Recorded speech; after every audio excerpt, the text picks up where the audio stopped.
राम कुमार गुप्ता जी। महाराज जी, आपके चरणों में कोटि कोटि वंदन।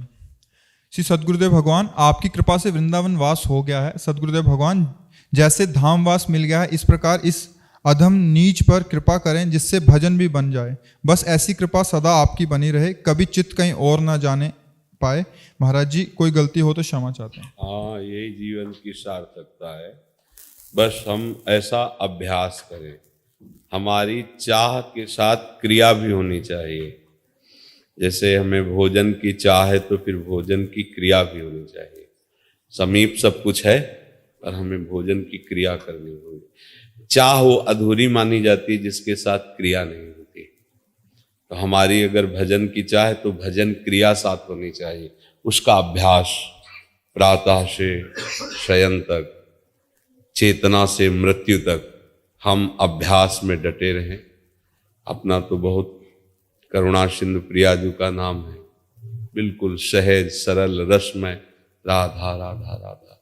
जब मंत्र न चले, नाम न चले तो बस राधा राधा राधा राधा। हर समय श्वास श्वास में हम प्रयासरत रहें, सब बात बन जाएगी। तो चाह के साथ क्रिया होना अत्यंत आवश्यक है। जैसे भगवत मिलन की चाह है गोपीजनों को, देखो आप उनकी चेष्टाओं को देखो, सब जगह ढूंढ रही, वृक्षों से पूछ रही, उनकी चेष्टा देखो। फिर जब नहीं हुआ तो सबसे महामहिम चेष्टा शुरू हो गई, रोना, आलाप, जोर से चिल्ला के रोने लगी। उसी समय भगवान प्रकट हो गए। तो हम जैसे चाह के हमें श्री जी से मिलने की चाह है, तो उसके साथ आपकी चेष्टा भी जुड़ी होनी चाहिए। जैसे भूखा अन्न के लिए, प्यासा जल के लिए, ऐसे ही हमारी भूख प्यास प्रिया प्रीतम हो जाए, उनका सुमिरन हो जाए। बस फिर भजन न होए संग बिन, भजन बिना नहीं प्रेम, छिनहु भजन न छाड़िए, धरिए यह ध्रुव नेम। बिना भगवत प्रेमी महात्माओं के संग के निरंतर भजन नहीं हो सकता। वो सब बानक बन चुका है, आपको प्राप्त है। श्री धाम वृंदावन जैसा महामहिम धाम, और ये किशोरी किशोर की चरण दासता और उनका मंत्र नाम, सब बानक बन गया है। अब हम ना बिगाड़ें, हम उनकी कृपा का आश्रय लेके चलते रहें। तो जो मांग है यही मांग होनी चाहिए हर उपासक के हृदय में। बहुत भाग्य है, बस बचते रहना रसिक जनों के अपराध से, जिससे आपकी बुद्धि वृंदावन धाम और नाम में सतत रत रहेगी। अगर कहीं नामदाता या नाम जापक रसिकों के प्रति अपराध बन जाए तो धाम भी कड़ुआ लगने लगेगा, धाम वास में भी अरुचि हो जाएगी, नाम भी नहीं चलेगा। तो इसलिए बस एक अपराध से सावधान होकर नाम जप करते हो। अन्य अपराधों का मार्जन नाम जब स्वयं ऐसे करता रहता है कि उपासक की सारी इच्छाएं का शमन हो जाता है, तो कुछ अच्छा नहीं लगता। फिर विषम लागता है सब, जितने यहाँ से लेके ब्रह्मलोक तक सब, बस यही लगने लगता हमें प्रिया लाल चाहिए। ये सब बवाल नहीं, उसे सब बवाल नजर आने लगता है, सब प्रपंच नजर आने लगता है। खूब नाम जप करो। जय जय श्री हरि, जय जय श्री हरि।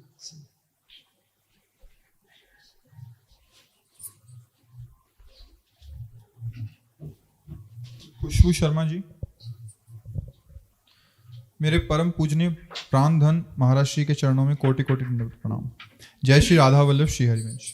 महाराज जी, आपकी ही कृपा और इच्छा से मैं आपके दर्शनों के लिए आई हूँ। मुझ जैसे अधम और पतित को अपनाकर आपने अपार करुणा किया है। महाराज जी, आज इस शरीर का जन्मदिन भी है। आप ऐसी कृपा कीजिए कि आप गुरुजनों के अलावा मुझे कोई ना तो दिखे ना सुनाई दे। एकमात्र आपके चरणों में ही मेरी रति मति गति इसी क्षण हो जाए। जीवन और जन्म की सार्थकता है कि अब हमारा जन्म ना हो संसार कर्म बंधन से युक्त। अब हमारा प्रियालाल की कृपा, प्रियालाल के चरण के आश्रित, प्रियालाल के नाम सुमिरन से युक्त, चाहे नरक में रहना पड़े तो हमें कोई भय नहीं, पर कर्म बंधन से युक्त अब हमारा जन्म ना हो। बस ये बात ध्यान रखना है। कर्म बंधन से युक्त नहीं, प्रियालाल के सुमिरन से युक्त, प्रियालाल के प्रेम से युक्त, तो नरक भी हमारे लिए दुखदायी नहीं रहेगा। हमारा जन्म तभी सार्थक है, हमारा जन्मोत्सव तभी सार्थक है जब हम प्रियालाल के नाम में डूब जाएं, एक क्षण भी नाम न छोड़ें। हरिवंश महाप्रभु कह रहे हैं ना, राधा वल्लभ लाल को हृदय ध्यान मुख नाम। हृदय में छबीली छवि श्री लाडली लाल की और मुख में राधा राधा राधा वल्लभ श्री हरिवंश राधा वल्लभ। बस जन्म सार्थक है। अगर नाम नहीं चल रहा तो फिर पर्यो प्रवाह काल के कदापि छूटी है नहीं। श्री व्यास नंद नाम जो प्रतीति सोन रटे। अगर नाम जप नहीं चल रहा तो काल के प्रवाह से नहीं बच सकते, लोक लोकांतरों का भटकन नहीं मिटेगा। इसलिए नाम जप, जन्म सार्थक उसी का जिसने नाम जप लिया, निरंतर नाम। नाम जपत आई सब सोही, देव सुबुद्धि कृपा करि मोहि, कोई सुगुन माला रचो। नित्य सुकंठ जो पहिरो तास, जस वर्णो हरिवंश विलास, श्री हरिवंश से गाय। जैसे माला हृदय से नहीं तारते, ऐसे ही नाम का श्वास माला चलता रहे।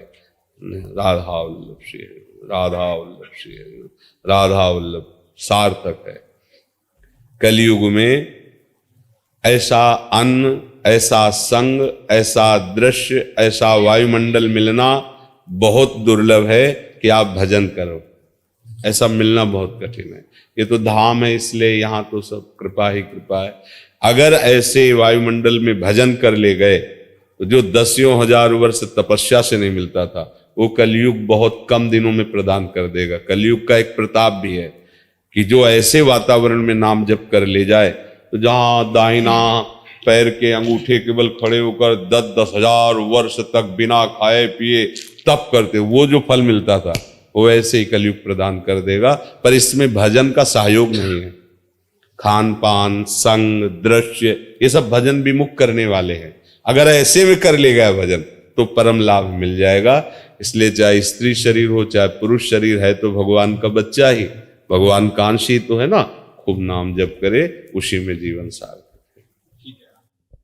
योगेश चंद एवं भावना बैठे रहिए। श्री राधे, गुरुदेव के चरणों में कोटि कोटि प्रणाम।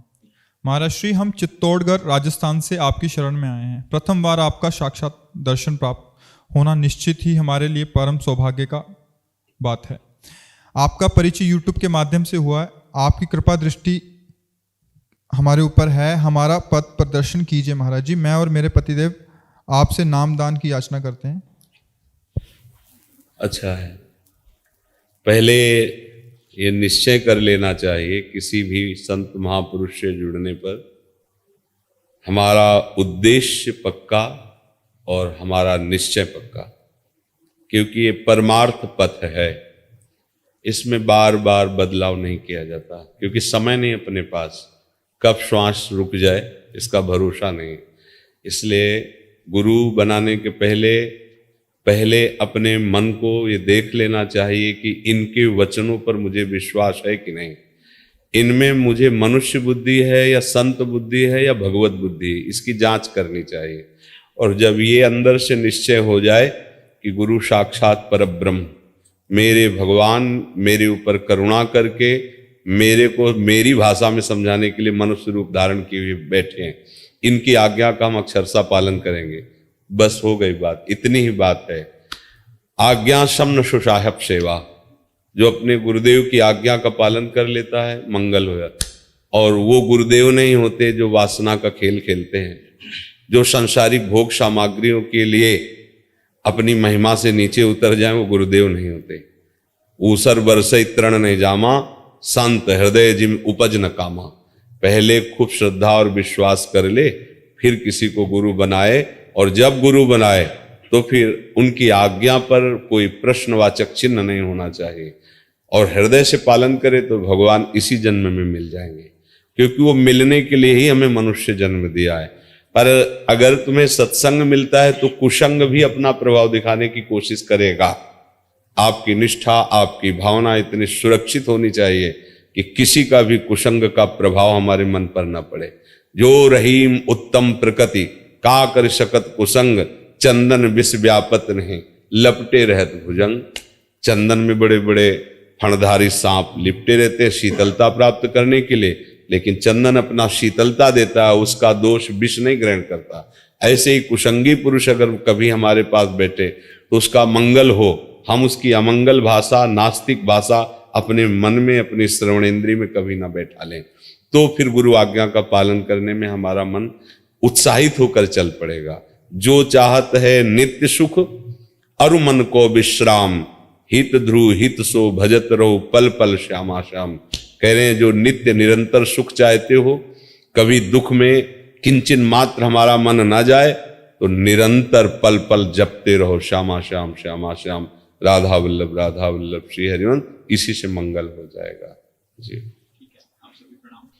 राम कुमार महाराज जी, हृदय में लाडली निकुंज कैसे बनाएं? लाडली निकुंज तो है, पहले मानो फिर हो जाएगा। ये भक्ति की जो वृत्ति है और ज्ञान की जो वृत्ति, उसमें अलग अलग भाव है। ज्ञान की वृत्ति में पहले जाना, फिर प्रतीति हुई, फिर विश्वास हुआ। भक्ति में पहले विश्वास पूर्वक मानो, श्रद्धा विश्वास पूर्वक मानो, फिर जान जाओगे। जो ज्ञान की आखिरी अवस्था है, भक्ति की वो प्रारंभिक अवस्था है। ज्ञानी जान करके मानता है, क्योंकि बुद्धि प्रदान होता है, और भक्त हृदय प्रदान होता है। वो मान कर जान जाता है। प्रभु को जब मानते हैं तो हम प्रभु को फिर जानने लगते हैं।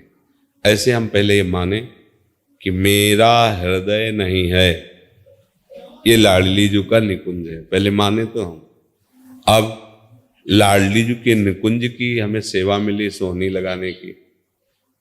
अब हम ढूंढ ढूंढ के कंकड़ कूड़ा हटाएंगे ना, ऐसे ही हृदय में 4 डिपार्टमेंट हैं गंदगी फैलाने वाले: मन, बुद्धि, चित्त और अहंकार।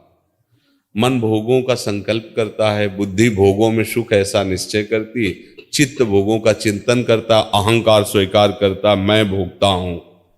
ये झाड़ू लगा के बाहर करनी, विवेक की झाड़ू हाथ में लेकर इसे बाहर करनी। बुद्धि से निश्चय कराना, प्रिया प्रीतम के सिवा कहीं सुख नहीं है। मन से संकल्प कराना, जो भी सामग्री प्रिया प्रीतम की सेवा सुख के लिए है। चित्त से चिंतन करना है प्रिया प्रीतम के नाम का, रूप का, लीला का। और अहंकार से स्वीकार करना है हमारे माई श्यामा जी को राज, हम महारानी जी के चरण आश्रित हैं। मेरा जीवन, मेरा सर्वस्व महारानी का, और मैं उनकी दास्ता। हम श्यामा जी केवल अभिमानी, टेढ़े रहे मोहन रसिया से। हो गया लाडली निकुंज हृदय। बस अब कहने में तो कम समय लगा, लेकिन सोहनी लगाने में बड़ा समय लगता है।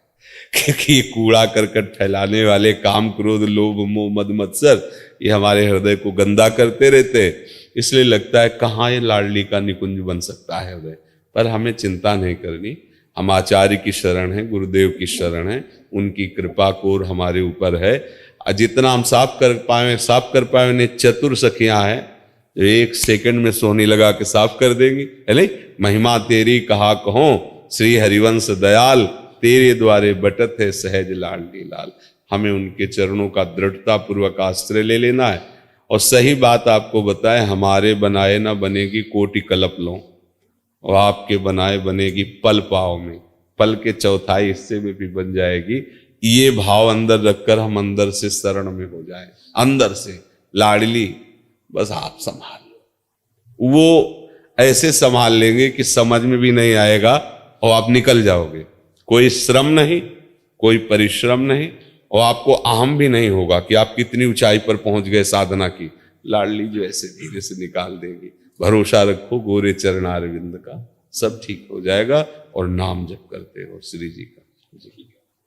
आदि गदाधर दास यूएसए से। परम पूज्य श्री सद्गुरुदेव भगवान के श्री चरणों में दंडवत प्रणाम। जय श्री हरिवंश। महाराज जी, जो सत्संग में हम सुनते हैं उसे आचरण में उतारने की क्षमता कैसे प्राप्त होती है? देखो, क्षमता का दूसरा शब्द अर्थ है बल। बल नहीं है तो हम जानते हैं कि मुझे ये करना नहीं चाहिए या ये करना चाहिए। 2 ही बातें सत्संग में होती है। एक होती है विधि और एक होती है निषेध। ये बिल्कुल नहीं करना चाहिए उपासक को, और ये करना चाहिए।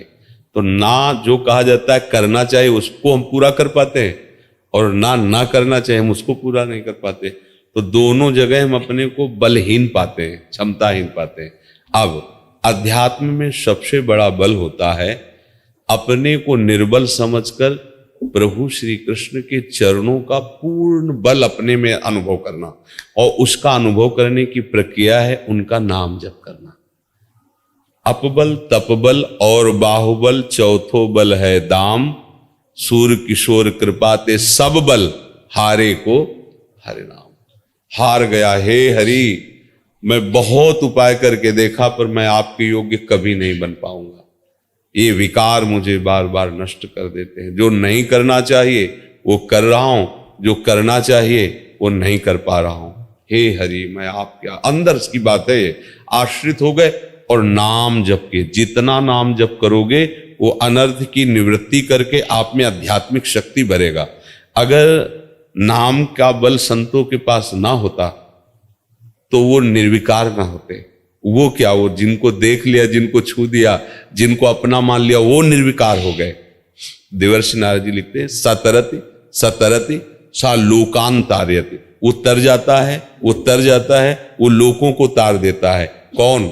जो तदर्पिता अखिलाचारिता तद विस्मरणेन परम व्याकुलते थे, जिसने समस्त अपने आचरण श्री कृष्ण अनुकूल लेन, प्रभु के अनुकूल करके उनको समर्पित कर दिया और एक क्षण के लिए भी उनका भजन नहीं छोड़ता।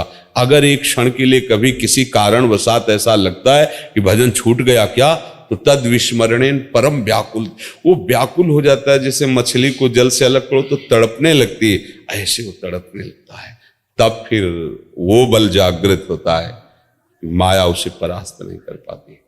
स्वाभाविक वो समस्त भगवत सद्गुणों से युक्त हो जाता है।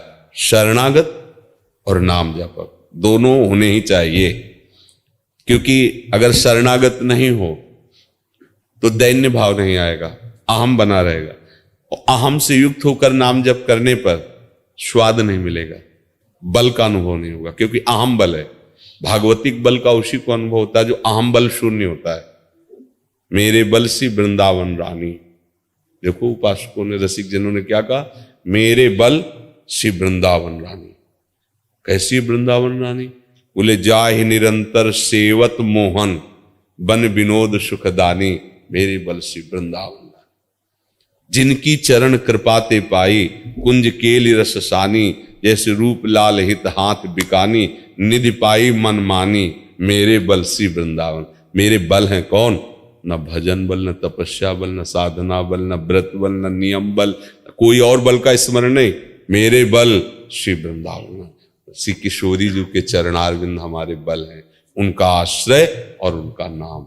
बस ये दो बात अगर जीवन में पकड़ ली जाए तो वो समस्त विकारों पर विजय प्राप्त करके प्रभु को प्राप्त कर लेगा। आज तक के समस्त महात्माओं के जीवन में खास दो ये बातें रही, भगवान के चरणों की अनन्यता और निरंतर भजन। ये दो बात पकड़ ले, इन दो बातों से सहज में माया से मुक्त हुआ जा सकता है। और सबसे कठिन यही दो बात है। अहंकार पूर्ण भगवान की शरण नहीं होने देता, कहीं ना कहीं कुछ ना कुछ वो क्यों म्यों लगाकर प्रभु से अलगाव बनाए रखता है, और दुनिया का चिंतन, प्रपंच का चिंतन, निरंतर भजन नहीं होने देता। यही तो साधना की बाधाएं है, इसी को साधना के द्वारा तो हटाना है। ऐसा चिंतन करना है कि प्रभु श्री कृष्ण के सिवा, प्रिया प्रीतम के सिवा कुछ याद ना रह जाए, कुछ याद ना रह जाए, ऐसा अभ्यास करना है। मुरारी पादार्पित चित्तवृत्ति, बार बार बार बार उनका नाम जप, और हर जगह चाहे विपत्ति हो चाहे संपत्ति हो, दोनों जगह अपने श्री कृष्ण का कृपा विधान देखना है।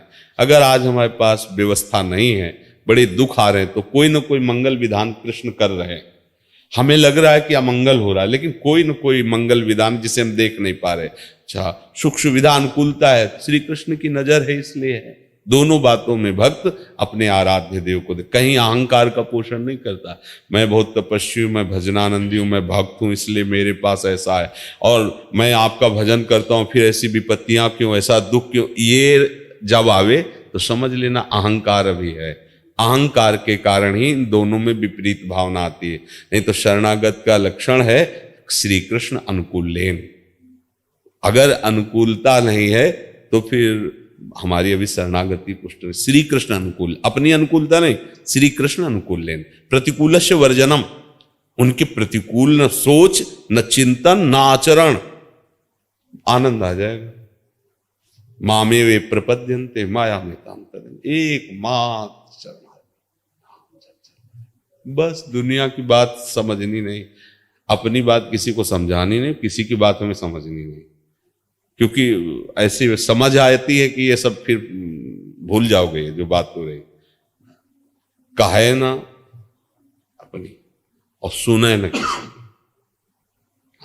सुने न काहू की कही और कहे ना अपनी बात, नारायण वा रूप में मगन रह, अपने प्रभु से मतलब है। हाँ, अगर कोई पूछ रहा है कोई ऐसा, तो संतों से सुना ऐसी बात, ये मेरी बात है ऐसा ना कहे, अपना हम न पोषण कर, संतों से सुना है तो मन हो स्वीकार करो, ना मन हो ना स्वीकार करो, और कोशिश करे कि अपनी बात तब तक छुपाए रखे जब तक अपने ऊपर उसका रंग न चढ़ जाए। जैसे दूसरों को उपदेश करने की तभी बात लागू होती जब आपने खा लिया है, चख लिया है, स्वाद ले लिया, तो आप बोलो आपके स्वाद तो सुरक्षित है ना, वो घटेगा नहीं। अच्छा, स्वाद ही नहीं लिया और फिर हम दूसरे को वर्णन कर रहे हैं, तो एक तो बात वर्णन करने का अधिकार नहीं क्योंकि स्वाद ही नहीं लिया, और दूसरी बात सामने वाले पर रंग नहीं चढ़ेगा। रंग उसी का चढ़ता है जिसने इस मार्ग का स्वाद लिया है, तभी रंग चढ़ता है। तो दोनों बातें अपने दिमाग में बैठा लो, प्रभु की शरण में होकर प्रभु का निरंतर भजन, ये हमारे जीवन का लक्ष्य हो। हम किसी का कल्याण कर सकते हैं या किसी को उपदेश करते हैं, ये हमारी क्षमता नहीं। भक्तजन परस्पर भगवान की चर्चा करके आनंदित होते हैं, उसमें कोई छोटा बड़ा नहीं होता। जैसे हम आपसे चर्चा कर रहे हैं, आप प्रश्न करता हो, इधर से उत्तर होता, प्रश्न भी श्री कृष्ण कराने वाले और उत्तर भी श्री कृष्ण दान देने वाले, तो बोधयंता परस्परम, परस्पर जो चर्चा हो रही ये हमारी भक्ति का वर्धन करने वाली, आनंद करने वाली। ना प्रश्नकर्ता छोटा है ना उत्तर देने वाला बड़ा है, नहीं, दोनों के मुखों से प्रश्नकर्ता की भी हृदय में बैठकर वही और उत्तर देने वाले की भी हृदय में, ऐसे भक्त आनंद लेता है। वो ये नहीं समझता कि मैं उपदेष्टा हूं और ये थोड़ा हमसे कम इसलिए प्रश्न करता है और ये उपदेश को स्वीकार करेंगे। जहां ऐसी भावना आई तो फिर ये बात हट जाएगी, अमानिना मान देना, कीर्तनी या सदा हरि। और जहां मान आया बस परमार्थ गया, परमार्थ पकड़ भी नहीं आएगा। मान जिसके अंदर आ गया परमार्थ पकड़ में नहीं आता। अर्जुन सखा दास यूएसए से। हरे कृष्णा महाराज जी, आपके चरण कमलों में सादर प्रणाम। महाराज जी, मैं अमेरिका में रहता हूँ, ब्रज के बाहर सदा ब्रज का भाव कैसे बनाएं? जब हमारा भाव संबंध दृढ़ हो जाता है तो कहीं भी जाए, जैसे अगर आपका शरीर भारत देश में पैदा हुआ है तो आप कहीं भी जाओ, आपके अंदर एक ठसक रहेगी कि मैं भारत का हूं, रहेगी ना। इसके लिए कोई साधना तो करने की बात नहीं आई ना। कहीं भी जाओ, जहां कोई भारतीय अपना परिचय देते मिले, आप भारत, आप बिल्कुल नहीं जानते, उस प्रदेश में नहीं गए, उस व्यक्ति को नहीं, भारत, तो आप अमेरिका में अगर कोई आप भारतीय लगेगा ना। इसके लिए कोई साधना आपने नहीं की, क्या किया है? संबंध स्वीकार किया है। हम भारत देश में जन्म हुआ, हम भारतीय हैं, ये संबंध स्वीकार। अब इसी संबंध को पलटना है। हम श्री कृष्ण के हैं और श्री कृष्ण का लीलाधाम ब्रज है, तो हम ब्रज के हुए ना। जो श्री कृष्ण के हैं वो ब्रज के हैं। ब्रज, इसको जहां संबंध भाव से स्वीकार करोगे कि हम भूल चुके हैं, अन्य प्रांतों को, अन्य ग्राम को हम अपना जन्मदिन माना, अपना जन्म स्थान माना, अपना जन्म संबंध माना, ये हम तो श्री कृष्ण के थे, श्री कृष्ण के हैं, श्री कृष्ण के रहेंगे, इसमें कोई संशय? श्री कृष्ण के तो थे। अच्छा, श्री कृष्ण का ब्रज है, उन्हीं की तो ब्रज भूमि है, उन्हीं की तो लीला स्थली हुआ ना। जो हमारा प्रीतम है उसका घर हमारा घर हुआ, जो हमें सबसे ज्यादा प्यार करते रहे, जो हमारे सबसे ज्यादा स्नेही हैं, संबंधी हैं, वो हमारा घर है। ब्रज हमारे भगवान का घर, तो हमारा घर हुआ क्योंकि हम उनके दास है, क्योंकि हम उनके शरणागत हैं, हम उनके अंश हैं। जहां आप ये स्वीकार करोगे, फिर आप बाहर कहीं भी रहेंगे तो ब्रज से ऐसे गुप्त अपनापन रहेगा जैसे हम कभी ध्यान नहीं करते, कभी सीखते नहीं, कभी जपते नहीं, पर हम भारतवासी हैं, हमारे रोम रोम में ठसा है। तिरंगा देखते ही हृदय में हर्ष होगा, और ऐसे हम भारतवासी, ऐसे ही हम श्री कृष्ण उपासी हैं। और ब्रजधाम हमारे प्रीतम का लीला भूमि है, इसलिए मेरी भी ब्रज भूमि है। मैं ब्रज का ही हूं, भूल गया हूं, संसार में आ गया हूं। कहीं भी रहो, संबंध स्वीकार करके फिर आप देखो, नाम जप करो, लीला गायन करो, भगवत चरित्रों को सुनो, तो आपको अपनापन होने लगेगा प्रभु से। प्रभु से अपनापन हुआ तो दूर देश में भी आप अपनी भावना में ही मगन रहेंगे। और अगर भावना न बने तो यहां ब्रज में रहते हुए भी आप भाव रहित रहेंगे, फिर क्या हाथ लगा। सारा खेल तो भाव का है ना। भाव अगर प्रारब्ध से आपको यहां वास नहीं मिल रहा, आपका भाव बन गया, तो अमेरिका से आप ब्रज को देख सकते हैं। ऐसे इतने नजदीक ब्रज दिखाई देगा कि कुछ बीच में पड़ेगा ही नहीं, केवल ब्रज। जैसे आप अमेरिका में हो, आप हमारा चिंतन करो तो बीच में कुछ नहीं नजर आएगा, बस हम सामने आए होंगे और आप होंगे। समझ में आ रहा है कि नहीं आ रहा? समझ में आ रहा है? ऐसे ही आपके सामने ब्रज होगा, घर बैठे ब्रज का दर्शन करो। अब यमुना जी पहुंच गए, अब गिरिराज जी पहुंच गए, अब बांके बिहारी पहुंच गए, अब राधा रमण जी पहुंच गए। आप देखते जाओ, आपके सामने सीन चल रही। इसी को तो चिंतन कहते हैं। धीरे धीरे चिदानंद में चिंतन होने लगेगा, महात्मा हो गए, भगवत लीलाओं में प्रवेश हो गया। ये संबंध से होता है, स्वीकृति से होता है। तो खूब नाम जप करो, लीला गायन करो, और ये संबंध हृदय से स्वीकार करो, मैं प्रभु का हूं। तो प्रभु के धाम नाम रूप लीला सब हमारे हुए, हमारे प्राण प्रिय वस्तु, हमारा परम धन ये ब्रज धाम है। ब्रजेंद्र नंदन की लीलाएं हैं, उनका नाम है, उनके गुण है, इसी से अपनापन हो जाएगा। नंद कुमार दास जी, आपका। हरे कृष्णा महाराज जी। महाराज जी, मेरा प्रथम मुलाकात आपसे हुआ है, दंडवत प्रणाम। महाराज जी, यही जीवन में बैकुंठ धाम की प्राप्ति का क्या उपाय है? चिंतन सबसे बड़ी बात है। अन्य कोई क्रियाओं के द्वारा भगवत धामों की प्राप्ति की बात नहीं है। गीता गायक भगवान श्री कृष्णचंद्र जो इस पर बहुत जोर देते हैं, वो कह रहे हैं, अनन्य चेता सततम यो माम स्मरति नित्यशा तस्याहम सुलभा पार्थ है नित्य युक्त योगिना। जो मेरा अनन्य चित्त होकर सदैव मेरा चिंतन करता रहता है, उसके लिए मैं सुलभ हो जाता हूं, प्रभु कह रहे हैं। तो जब प्रभु सुलभ हो गए तो उनका धाम सुलभ हो गया, उनकी लीला सुलभ हो गई, उनका रूप सुलभ हो गया, क्योंकि वही एक ही हैं, वही एक ही धाम बने हुए हैं, वही एक ही धामी हैं, वही धाम में लीला का विस्तार किए हुए हैं, और उन्हीं के नाम का गुणगान संत जन करते रहते हैं। अनन्य चेता, समस्या है अन्य हमारे चित्त में बस गया है। शरीर भाव, शरीर संबंध, भोग, शरीर संबंध रिश्ते नाते, अब जब तक ये रहेगा तब तक तो बात नहीं बनेगी। इसको हटाओ, ऐसा अभ्यास करो कि चित्त केवल गोविंद के चरणों में ही लगे रहे। मुरारी पादार्पित चित्तवृत्ति, सब भूल जाओ। भगवत धाम का प्राप्त करने का जो भाव है, वो जब तक भगवत भाव में नहीं आओगे तब तक बात नहीं बनेगी। भगवत भाव, इस शरीर और शरीर की क्रियाओं से कोई भगवत धाम नहीं जाता। भगवत चिंतन, जितना गाढ़ चिंतन होता है, आपको जीते जी अनुभव हो जाएगा कि आप धाम में हो। चाहे जो धाम का भाव रखो, वो सब भगवत धाम है, जीते जी अनुभव हो जाएगा। इस शरीर में रहते हुए आपको अनुभव हो जाएगा कि हमारा धाम में प्रवेश हो गया। इसलिए खूब नाम जप करो, लीला गायन करो, चिंतन बचाओ। शरीर का चिंतन, भोगों का चिंतन, शरीर संबंधियों का चिंतन, इससे बचत करो। जितना आप इससे बचोगे उतने उन्नति होगी, और जितना इसका चिंतन करोगे उतने अवनति होगी। समझ गए?